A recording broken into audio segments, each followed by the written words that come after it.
Hello बच्चों, let's read this question. The question says which of the following is the uppermost region of the atmosphere? A stratosphere, B troposphere, C exosphere या D ionosphere. हमें यहाँ पर बताना है जो हमारा अपर मोस्ट रीजन एटमोस्फेयर का उसको हम क्या बोलते हैं, ऑप्शन ए, बी, सी या डी में से। तो बेसिकली जो हम यहाँ पर अपना की कॉन्सेप्ट यूज करेंगे, की concept used here is layer of atmosphere. कि लेयर्स कितनी होती है एटमॉस्फेयर की, ये हमारा की कॉन्सेप्ट और कितनी रेंज पे होती है लेयर्स ऑफ एटमॉस्फेयर। तो सबसे पहले अगर हम बात करें, जो एटमॉस्फेयर है वो बेसिकली 5 लेयर्स में डिवाइड होता है। Atmosphere is divided into 5 layers. Atmosphere कितनी लेयर में डिवाइड है? Atmosphere is divided into 5 layer, starting from, कहां से स्टार्ट होती है? Earth surface. Divided into 5 layers starting from earth surface. तो अब इनके नाम भी देख लेते हैं, किस ऑर्डर में कहां से स्टार्ट होती है। सभी स्टार्टिंग फ्रॉम अर्थ सरफेस। तो सबसे पहले अगर हम बात करें अर्थ सरफेस की स्टार्टिंग में, तो पहली लेयर हमें कौन सी मिलती है? वो है ट्रोपोस्फेयर। ट्रोपोस्फेयर हमारी पहली लेयर होती है फ्रॉम अर्थ सरफेस, ट्रोपोस्फेयर। इसकी एवरेज हाइट कितनी होती है? इसकी average height is about 13 kilometre. Average height from earth surface is about 13 kilometre. और इस लेयर में क्या क्या होता है हमारे पास? यहाँ पर हमारे क्लाउड होते हैं, रेनफॉल के लिए जो फॉर्म होते हैं, रेनफॉल, क्लाउड होगी, रेनफॉल, फॉग, सब मतलब जितना भी एयर जिसमें हम ब्रीथ करते हैं एयर, वो सब इस लेयर में है। अब सेकंड लेयर इसके बाद कौन सी आती है एटमॉस्फेयर की?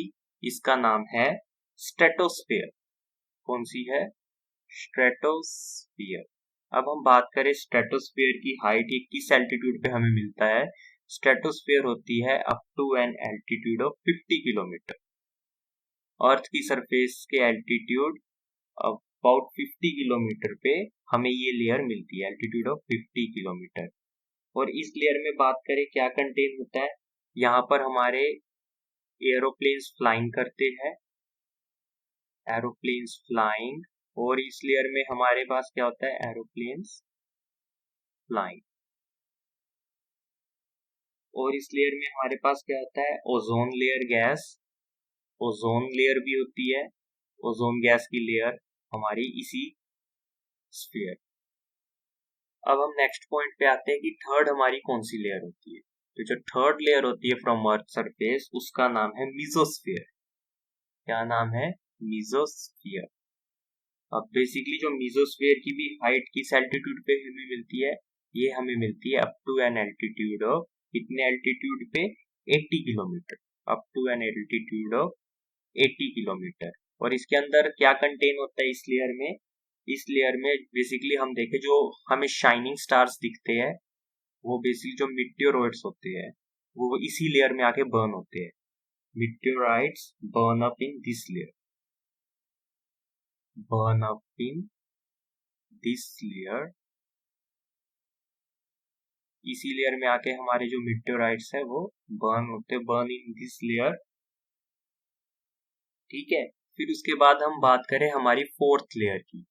फोर्थ हमारी कौन सी होती है? थर्मोस्फीयर। थर्मोस्फीयर। तो थर्मोस्फीयर की बात करें तो इस कौन से एल्टीट्यूड पे हमें मिलती है? ये हमें मिलती है, it extends about, it extends कितने एल्टीट्यूड पे? Between 18 and 400 kilometre. It extends between 80 and 400 kilometre altitude, ये हमें मिलती है। और इसमें हमें क्या कंटेन होता है इस लेयर में? यहाँ पर basically it is used for radio transmission, इसको हम आयनोस्फीयर भी बोलते हैं। It is used for radio transmission, radio transmission. ठीक है। अब हम बात करें इसके बाद जो हमारी सबसे ऊपर वाली लेयर होती है, उसका हमारा नाम क्या है? फिफ्थ का। फिफ्थ इज हमारी एक्सोस्फीयर।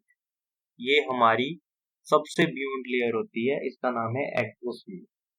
इसको हम कौन सी लेयर कहते हैं? The upper most layer of atmosphere, the upper most layer of earth atmosphere. Earth atmosphere की सबसे बड़ी ऊपर वाली लेयर होती है हमारी एक्सोस्फेयर, अर्थ एटमोस्फेयर। जो ये लेयर होती है काफी थिन होती है, मतलब this layer contain very thin amount of air. मतलब जो ये वाली लेयर है, ये ऐसे लगेगा हम स्पेस में है। This layer has very thin air, या कह सकते हैं नल, नल जैसा फील होता है, वॉइड एयर, मतलब बहुत कम, रेयरली मिलती है, हम नेग्लिजिबल भी कह सकते हैं। This layer has very thin air, exosphere की हम बात करें। और इसमें हमें क्या मिलती है? ज्यादातर light gases, light gases like helium and hydrogen, helium and hydrogen, ये सबसे अपर मोस्ट लेयर है। इसके बाद स्पेस स्टार्ट हो जाता है, एटमॉस्फेयर यही एंड होता है। लाइट के floating to this layer, floating to space from air, space से। तो अब हम क्वेश्चन में जाए तो हमसे ये पूछा था कि which of the following is the upper most region of atmosphere. तो अपर मोस्ट रीजन हमारा आ गया, सबसे पहले हमारा नीचे ट्रोपोस्फियर होता है। ट्रोपोस्फियर के बाद हमारा कौन सा आता है? ट्रोपोस्फियर के बाद हम आता है स्ट्रेटोस्फियर, स्ट्रेटोस्फियर। फिर स्ट्रेटोस्फियर के बाद आता है हमारा मीजोस्फियर, और मीजोस्फियर के बाद हमारे कौन सा है? मीजोस्फियर के बाद आता है हमारा आयनोस्फियर, जिसको हमने यहाँ पर क्या बोला है? थर्मोस्फियर। क्योंकि इसमें रेडियो ट्रांसमिशन होती है, थर्मोस्फियर। और सबसे ऊपर वाली लेयर एटमॉस्फेयर की कौन सी है? एक्सोस्फियर।